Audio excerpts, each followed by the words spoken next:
ഹരി ഓം. കൽക്കീരൂപികളായിരിക്കുന്ന എല്ലാ നാരായണന്മാർക്കും വിഷ്ണുഗീത പാഠത്തിലേക്ക് സ്വാഗതം. നമ്മൾ വിഷ്ണുഗീതയുടെ 9ാമത്തെ പാഠമാണ് പഠിക്കാൻ പോകുന്നത്. ഞാൻ നിങ്ങളുടെ സ്വന്തം ശീലായപ്പൻ എന്ന കൽക്കീരാമൻ.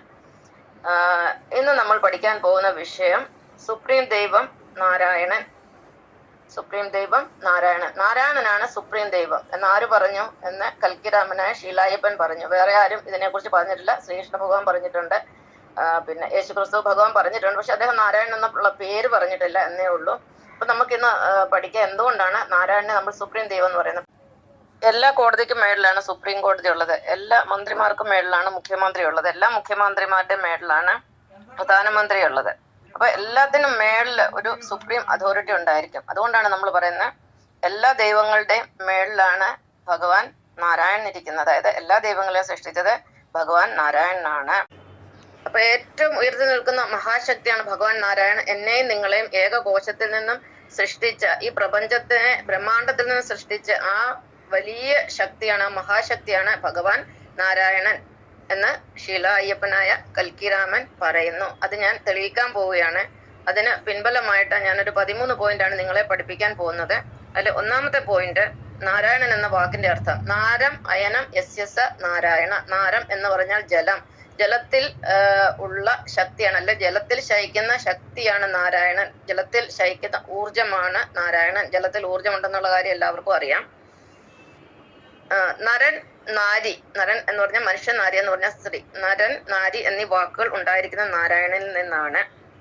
2ാമത്തെ പോയിന്റ്, നാരത്തിൽ നിന്ന് ജീവൻ ഉത്ഭവിക്കുന്നെന്ന് സയൻസ് ഇതിനോടകം തെളിയിച്ചിട്ടുണ്ട്. എല്ലാ ജീവജാലങ്ങളും ജനിക്കുന്ന ജലത്തിൽ നിന്നാണെന്ന് സയൻസ് പ്രൂവ് ചെയ്തു. The living things originates from water. ഇനി അതിന് നമുക്ക് സപ്പോർട്ട് ചെയ്യുന്ന ഘടകങ്ങളാണ് നമ്മുടെ അമ്മയുടെ ഗർഭത്തിൽ ജലമാണ്. ആ ജലത്തിലാണ് ഭഗവാൻ നാരായണൻ നമ്മളെ സൃഷ്ടിക്കുന്നത്. അച്ഛന്റെ ബീജത്തിൽ ജലമാണ്, അമ്മയുടെ അണ്ടത്തിൽ ജലമാണ്. ഒരു കോഴിക്കുഞ്ഞ് ജനിക്കുന്ന കോഴി മുട്ടയിൽ നിന്നാണ്, അതിൽ ജലമാണ്. ഒരു വിത്ത് മുളയ്ക്കണമെങ്കിൽ ജലം ആവശ്യമാണ്. അപ്പം നാരത്തിൽ നിന്നാണ് ജീവൻ ഉത്ഭവിക്കുന്നത്. അതാണ് 2ാമത്തെ റീസൺ. 3ാമത്തേത്, അധർമ്മം അതിന്റെ പരിസീമയിൽ എത്തുമ്പോൾ, അല്ലെങ്കിൽ അതിന്റെ പാരമ്യതയിൽ എത്തുമ്പോൾ ദുഷ്ടന്മാരെ നിഗ്രഹിക്കാൻ നാരായണൻ വിഷ്ണുവായിട്ട് അവതരിക്കുന്നു. ഇപ്പൊ അങ്ങനെ അവതരിച്ചതാണ് ഈ ശീലായപ്പൻ എന്ന കൽക്കിരാമൻ. ഞാനും ഇതേ ലക്ഷ്യത്തിലാണ് വന്നിരിക്കുന്നത്. എന്റെ മനസ്സിൽ ഈ ഒരൊറ്റ ലക്ഷ്യമേ ഉള്ളൂ.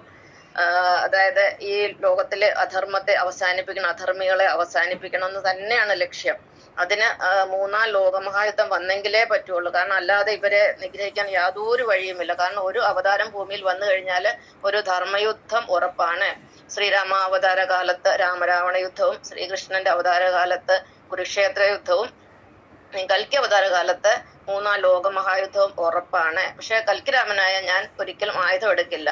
ശ്രീകൃഷ്ണ ഭഗവാന് കുരുക്ഷേത്രത്തിൽ ആയുധം എടുത്തില്ല. ഭഗവാന്റെ ഒരു പ്രസൻസ് കൊണ്ട് മാത്രമാണ് പാണ്ഡവർ ജയിച്ചത്. എന്ന് പറഞ്ഞ പോലെ എന്റെ പ്രസൻസ്, എന്റെ മനസ്സ് എപ്പോഴും നമ്മോയുടെ കൂടെയും, അതായത് നരേന്ദ്രമോദിജിയുടെ കൂടെയും നെതന്യാഹുജിയുടെ കൂടെയും ഇവൻ ട്രംപിന്റെ കൂടെയുമാണ്. കാരണം ഇവരെല്ലാം നാരായണന്മാരാണ്. നമ്മളുമായിട്ടെല്ലാം കണക്റ്റഡ് ആണ്. എല്ലാം നമ്മുടെ മൊബൈൽ നെറ്റ്വർക്ക് എങ്ങനെയാണ് എല്ലായിടവും കണക്ട് ചെയ്തിരിക്കുന്നത്, അതുപോലെ തന്നെ ശീലായപ്പനായ എന്റെ മനസ്സുമായിട്ട് സകല നന്മയുള്ള വ്യക്തികളും കണക്റ്റഡ് ആണ്. തിന്മയുമായിട്ട് ഞാൻ കണക്റ്റഡ് അല്ല. ധർമ്മപക്ഷത്ത് ഞാൻ നിലയുറപ്പിച്ച് നിൽക്കുകയാണ്. അടുത്ത 4ാമത്തെ പോയിന്റ്, നാരം ഇല്ലാതെ ഒരു ജീവനും നിലനിൽപ്പില്ല, ഒരു ജീവിക്കും നിലനിൽപ്പില്ല, ഒരു ചരാചരത്തിനും നിലനിൽപ്പില്ല. മനുഷ്യനില്ല, പക്ഷിമൃഗാദികൾക്കില്ല, വൃക്ഷലതാദികൾക്കില്ല. നമുക്ക് വെള്ളമില്ലാതെ ഒരിക്കലും ജീവിക്കാൻ പറ്റത്തില്ല. നാരമില്ലാതെ നമുക്ക് കുടിക്കാൻ വെള്ളം വേണം, കുളിക്കാൻ വേണം, ഭക്ഷണം പാകം ചെയ്യാൻ വേണം. അങ്ങനെ ഓരോ പ്രവർത്തനത്തിനും നമുക്ക് നാരം കൂടിയേ തീരൂ. 5ാമത്തത്, നാരത്തെ ജീവജലം എന്ന് വിളിക്കും. നമ്മൾ ജലത്തെ എന്താണ് പറയുന്നത്? ജീവജലം. ഇവിടെ നമ്മൾ ഒരു കാര്യം പ്രത്യേകം ശ്രദ്ധിക്കണം. പലരും ഈ വെള്ളം ചൂടാക്കിയാണ് കുടിക്കുന്നത്. അതായത് വെള്ളത്തിനെ കൊന്ന് നാരത്തിലുള്ള ശക്തി ഇല്ലാതാക്കിയാണ് കുടിക്കുന്നത്. പ്രത്യേകിച്ച് നമ്മുടെ കേരളക്കാർ അസുഖം വരാതിരിക്കാൻ ചൂടുവെള്ളമേ കുടിക്കുകയുള്ളൂ. ഈ നോർത്ത് ഇന്ത്യയിലൊന്നും ഇങ്ങനെ ചൂടുവെള്ളം കുടിക്കുന്ന ഒരു പരിപാടി ഇല്ല. കേരളക്കാർ ഇത്രയും ചൂടുവെള്ളം കുടിച്ചിട്ടും കേരളക്കാർക്ക് മൊത്തം അസുഖമാണ്. ആ നാരത്തിനെ കൊന്ന്, കാരണം കേരളക്കാർക്ക് ഭക്തിയില്ല, പ്രബുദ്ധരാണ്, ഇവരെല്ലാം ശിവഭക്തരാണ്, എല്ലാവരും ഭൗതികന്മാരാണ്. അതുകൊണ്ടാണ് ഈ അസുഖങ്ങൾ മുഴുവൻ കേരളത്തിന് ബാധിച്ചിരിക്കുന്നത്. അപ്പം വെള്ളം ചൂടാക്കി കുടിക്കുന്നത് തന്നെ ശരിയല്ല എന്നാണ് എന്റെ അഭിപ്രായം. കാരണം ഞാൻ വെള്ളം ചൂടാക്കി കുടിക്കില്ല. 6ാമത്തെ പോയിന്റ്, മഴയുണ്ടാകുന്ന നാരത്തിൽ നിന്നാണ്, അതായത് സമുദ്രത്തിലെ ജലത്തിൽ നിന്നാണ് മഴ ഉണ്ടാകുന്നത്, എല്ലാവർക്കും അറിയാമല്ലോ. 7ാമത്തേത്, വൈദ്യുതി. നമ്മൾ ഉപയോഗിക്കുന്ന വീട്ടിലെ കറണ്ട് എല്ലാം നമ്മുടെ മൊബൈൽ ചാർജ് ചെയ്യണമെങ്കിൽ നാരം വേണം. എന്ന് പറഞ്ഞാൽ ഡയറക്റ്റ് ആയിട്ട് നാരമല്ല, നാരത്തിൽ നിന്ന് വരുന്ന വൈദ്യുതി കൊണ്ടാണ് നമ്മുടെ മൊബൈല് ചാർജ് ചെയ്യുന്നത്. എട്ടാമത്തേത് പെട്രോൾ, ഡീസൽ എല്ലാം നാരത്തിൽ നിന്നാണ് നമുക്ക് ലഭിക്കുന്നത്. അപ്പൊ നാരായണനില്ലാതെ നമ്മുടെ വണ്ടി പോലും ഓടുകയില്ല. കാരണം ഈ ജലത്തിൽ ഈ പെട്രോളും ഡീസലും ഒക്കെ സൃഷ്ടിച്ചു വെച്ചിരിക്കുന്നത് നമ്മുടെ സ്പിരിച്വൽ പപ്പാജിയായ നാരായണനാണ് ഇതെല്ലാം സൃഷ്ടിച്ചു വെച്ചിരിക്കുന്നത്. അപ്പൊ ആ നാരത്തിൽ നിന്നാണ് നമുക്ക് ഇതെല്ലാം കിട്ടുന്നത്. ഇല്ലെങ്കിൽ നമ്മുടെ വണ്ടി ഓടുവോ? എല്ലാ വണ്ടികളും എവിടെയെങ്കിലും വർക്ക്ഷോപ്പിലോ വീട്ടിലെ എന്താ പറഞ്ഞ കാർ ഷെഡിലൊക്കെ കിടക്കേ ഉള്ളൂ. അപ്പം നമ്മുടെ വണ്ടി ഓടണമെങ്കിൽ നമുക്ക് നാരം കൂടിയേ തീരൂ, അതായത് നാരായണൻ കൂടിയേ തീരൂ.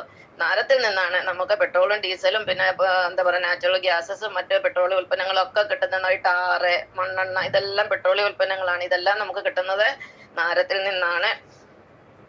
ഒൻപതാമത്തെ, നാരം എല്ലായിടത്തും ഉണ്ട്. കരയില് ജലമുണ്ട്, കടലില് ജലമുണ്ട്. കര എവിടെ കുഴിച്ചാലും നമുക്ക് നാരമാണല്ലോ കിട്ടുന്നത്. അപ്പൊ നാരം കരയിലുണ്ട്, വായുവിലുണ്ട്. വായുവിൽ എവിടെയാ ജലം ഇരിക്കുന്നത് നമുക്കൊരു സംശയം തോന്നും. വായുവിലും ജലമുണ്ട്. അതിന്റെ ഉദാഹരണം, നമ്മൾ ഫ്രിഡ്ജിൽ നിന്ന് ഒരു ബോട്ടിൽ എടുത്ത് ടേബിളിൽ വെച്ച് നോക്കിയാൽ അല്പം കഴിയുമ്പോൾ കാണാം അതിന്റെ പുറത്തൂടെ വെള്ളത്തുള്ളികൾ ഇങ്ങനെ ഒഴുകി വരുന്നത്. എന്തുകൊണ്ടാണ്? വായുവിലെ ജലം ഈ തണുത്ത സർഫസിൽ, അതായത് തണുത്ത പ്രതലത്തിൽ വന്ന് തൊട്ട് അതിന്റെ ഊഷ്മാവ് കുറയുമ്പോൾ അത് തനിയെ നീരാവി തണുത്ത് വെള്ളത്തുള്ളികളായിട്ട് മാറുന്നതാണ്. അപ്പം വായുവിലും നാരമുണ്ട്. അപ്പം ഭഗവാൻ വായുവിലും ഉണ്ട്. പിന്നെ അതിനകത്ത് തന്നെ മറ്റൊരു പോയിന്റ് കൂടെ നമുക്ക് പഠിക്കാനുണ്ട്. നാരത്തിൽ നിന്നാണ് ഓക്സിജൻ പോലും ഉണ്ടാവുന്നത്. കാരണം വെള്ളത്തിന്റെ ഫോർമുല എന്നത് H2 ആണ്. 2 hydrogen and 1 oxygen together makes 1 molecule of water എന്നാണ്. അതായത് വെള്ളത്തിന്റെ ഒരു തന്മാത്ര എന്ന് പറയുന്നത് 2 ഹൈഡ്രജനും 1 ഓക്സിജനും ചേർന്നാണ്. അപ്പൊ ഈ വെള്ളത്തിലും ഓക്സിജൻ ഉണ്ട്. ആ വെള്ളത്തിൽ നിന്ന് തന്നെയാണ്, നാരത്തിൽ നിന്നാണ് ഓക്സിജനും ഭഗവാൻ സൃഷ്ടിക്കുന്നത്. ഇനി 10ാമത്തേത്, സുനാമി, ന്യൂനമർദ്ദം, കാറ്റ്, കൊടുങ്കാറ്റ്, ചുഴലിക്കാറ്റ്, വെള്ളപ്പൊക്കം, ഉരുൾപൊട്ടല്, ഭൂകമ്പം തുടങ്ങി സകല പ്രകൃതിക്ഷോഭങ്ങളും ഉണ്ടാകുന്നത് നാരത്തിൽ നിന്നാണ്. പിന്നെ സ്പ്രിംഗ് ടൈഡ്, നീപ് ടൈഡ്, എന്താ പറയുന്നത്, വേലിയേറ്റം, വേലിയിറക്കം, പിന്നെ ഉഷ്ണജലപ്രവാഹം, ശീതജലപ്രവാഹം, ഇങ്ങനെ ഒരുപാട് കാര്യങ്ങൾ എല്ലാം ഉണ്ടാകുന്നത് നാരത്തിൽ നിന്നാണ്, നാരായണനിൽ നിന്നാണ്. പിന്നെ ജലജന്യ രോഗങ്ങൾ, ജലത്തിൽ കൂടെ ധാരാളം രോഗങ്ങൾ പടരുന്നുണ്ട്. ഭഗവാനെ പ്രാർത്ഥിക്കുന്നവർക്കും ഭക്തിയുള്ളവർക്കും ജലജന്യ രോഗങ്ങൾ പിടിക്കത്തില്ല. കാരണം ഭക്തന് ഈ ജലം തന്നെ ഭഗവാനാണെന്നുള്ള തോന്നലിൽ ആ ജലം കുടിച്ചു കഴിഞ്ഞാൽ ഏത് കീടകളും അതിനകത്തുണ്ടെങ്കിലും നമ്മുടെ ഉള്ളിൽ പോയത് ഭഗവാൻ അതിനെ എന്താ പറയുന്നത്, ഇല്ലാതാക്കും, അതിനെ കൊന്നുകളയും. അപ്പൊ ഭക്തന് ഏത് വെള്ളം കുടിക്കാനും പേടിക്കേണ്ട, ഭക്തന് ഒരു ജലജന്യ രോഗവും വരത്തില്ല, അത് ഉറപ്പാണ്. 11ാമത്, നമ്മുടെ ശരീരത്തിന്റെ 75% നാരമാണ്. അറിയാമല്ലോ, നമ്മുടെ ബോഡി വെയിറ്റ് എന്ന് പറഞ്ഞാൽ 75% നാരമാണ്. അത് വെള്ളമായിട്ടല്ല, രക്തമായിട്ടായാലും നമ്മുടെ ശരീരത്തിലെ മറ്റു ലിക്വിഡുകളായിട്ടായാലും 75% നമ്മൾ നാരമാണ്. 12ാമത്തെ, ഭൂമിയുടെ 75% നാരമാണ്. നമ്മുടെ ഭൂമിദേവി അമ്മ എന്ന് പറയുന്ന വെള്ളത്തിലാണ് കിടക്കുന്നത്. അച്ഛനായ നാരായണനും ഭൂമിദേവി അമ്മയും കൂടെ ഒന്നിച്ചാണ് ഇരിക്കുന്നത്. നമ്മുടെ മുനീശ്വരന്മാർ അല്ലെ ഋഷീശ്വരന്മാരൊക്കെ പടം വരയ്ക്ക് എക്സ്പ്ലെയിൻ ചെയ്യുകയൊക്കെ ചെയ്തിട്ടുണ്ട്. നാരായണന്റെ കാലെപ്പോഴും ഭൂമിയിൽ തന്നെയാണ്, ഭൂമിദേവിയുടെ മടിയിലാണ്. അതിന്റെ അർത്ഥം എന്തുവാ? വെള്ളവും അതായത് നാരവും ഭൂമിയും കൂടെ ഒന്നിച്ചാണ്, ചേർന്നാണ് ഇരിക്കുന്നത്. അതാണ് നാരായണന്റെ കാല് ഭൂമിദേവി അമ്മയുടെ മടിയിലാണെന്ന് പറയുന്നത്. അതുപോലെ നമ്മൾ നാരായണന്മാരല്ലേ, നമ്മൾ നടക്കുന്നത്, നമ്മുടെ കാലം എവിടെയാ? നമ്മുടെ കാലം ഭൂമിയിൽ തന്നെയാണ്. നമ്മളും എല്ലാം നാരായണന്മാരാണ്. നമ്മള് നാരായണന്റെ മക്കളല്ലേ, അപ്പൊ നമ്മള് നാരായണനല്ലാതെ വരുമോ? ഇനി 13ാമത്തേത്, യുഗം അവസാനിക്കുന്നത് പ്രളയം കൊണ്ടാണ്, അതായത് നാരം കൊണ്ടാണ്. ഇനിയിപ്പം കൽക്കിരാമനെ ഞാൻ ഇവിടുന്ന് ദേഹത്യാഗം ചെയ്യുമ്പോൾ അത് എന്നാ ചെയ്യുന്നതെന്ന് പറയാൻ പറ്റത്തില്ല.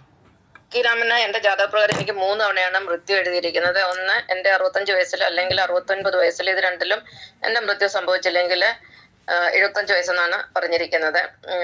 2028 എനിക്ക് 65 വയസ്സ് പൂർത്തിയാകും. 2032 69 വയസ്സ്, 2038 75 വയസ്സ്. അപ്പൊ ഈ 3 ഡേറ്റില് ഏതെങ്കിലും ഒന്നിൽ മരണം സംഭവിക്കുമെന്നാണ് ജാതകം പറയുന്നത്. അത് എപ്പോഴായാലും എനിക്ക് പ്രശ്നമൊന്നുമില്ല. ഞാൻ ഏത് സമയം പോകാൻ തയ്യാറായിരിക്കുന്ന ഒരാളാണ്. പക്ഷെങ്കിൽ ഒരു കാര്യം നമുക്ക് ഡെഫിനറ്റ് ആണ്, എന്തായാലും കൽക്കിരാമന്റെ ദേഹത്യാഗത്തോടുകൂടി കലിയുഗം അവസാനിക്കാനും യാതൊരു സംശയവുമില്ല. പിന്നെ എനിക്ക് കിട്ടിയ ദർശനപ്രകാരം 2043 വരെ കലിയുഗം പോകുമെന്നാണ് കാണുന്നത്. പക്ഷെ നമുക്ക് ഒന്നും പറയാൻ പറ്റത്തില്ല, ഒന്നും തീർത്ത് പറയാൻ പറ്റില്ല. കാരണം നമ്മൾക്ക് ആയസിട്ടത് നമ്മളല്ലല്ലോ. നമ്മൾക്ക് ആയസിട്ടത് നമ്മുടെയൊക്കെ പപ്പാജിയ നാരായണനല്ലേ. നമ്മളൊക്കെ ഭഗവാന്റെ സൃഷ്ടികളല്ലേ. ഭഗവാൻ മാത്രമല്ലേ കൃത്യമായിട്ട് അറിയുള്ളൂ. അപ്പൊ എന്തായാലും കലിയുഗം തീരുമെന്നുള്ള കാര്യത്തിൽ യാതൊരു സംശയവും ഇല്ല. അപ്പൊ നമ്മള് 13 പോയിന്റിൽ കൂടെ ഭഗവാൻ നാരായണനാണ് പ്രപഞ്ചത്തിന്റെ ഏകദൈവം അഥവാ സുപ്രീം ദൈവം അഥവാ മഹാദൈവം എന്ന് പഠിച്ചു. അതുപോലെ തന്നെ നമ്മൾ തന്നെയാണ് ഭഗവാനും. നരനും നാരായണനും ഒന്ന് തന്നെയാണ്. ഭഗവാൻ എന്ന് പറഞ്ഞാൽ ഒരു വ്യക്തിയല്ല, ഒരു ശക്തിയാണ്, ഊർജ്ജമാണ്. ഭഗവാൻ എല്ലായിടത്തും ഉണ്ട്. മണ്ണിലും മണ്ണിലും തൂണിലും തുരുമ്പിലും ഭഗവാനുണ്ട്. ഓരോ തന്മാത്രയിലും, ഓരോ കോശത്തിലും, ഓരോ ആട്ടത്തിലും ഭഗവാനുണ്ട്. അപ്പൊ നമ്മുടെ ഉള്ളിലും നമ്മുടെ ഹൃദയത്തിലും നമ്മുടെ ശരീരത്തിലും എല്ലാം ഭഗവാൻ നിറഞ്ഞിരിപ്പുണ്ട്. നമ്മൾ മനസ്സിലാക്കാത്തതുകൊണ്ടാണ്. അപ്പം നരനും നാരായണനും ഒന്ന് തന്നെയാണ്, നാരായണൻ തന്നെയാണ് പ്രപഞ്ചത്തിന്റെ സുപ്രീം ദൈവം അഥവാ മെഗാദൈവം അഥവാ അൾട്ടിമേറ്റ് യൂണിവേഴ്സൽ എനർജി. ഇതാണ് ഇന്നത്തെ പാഠം. നന്ദി, നമസ്കാരം.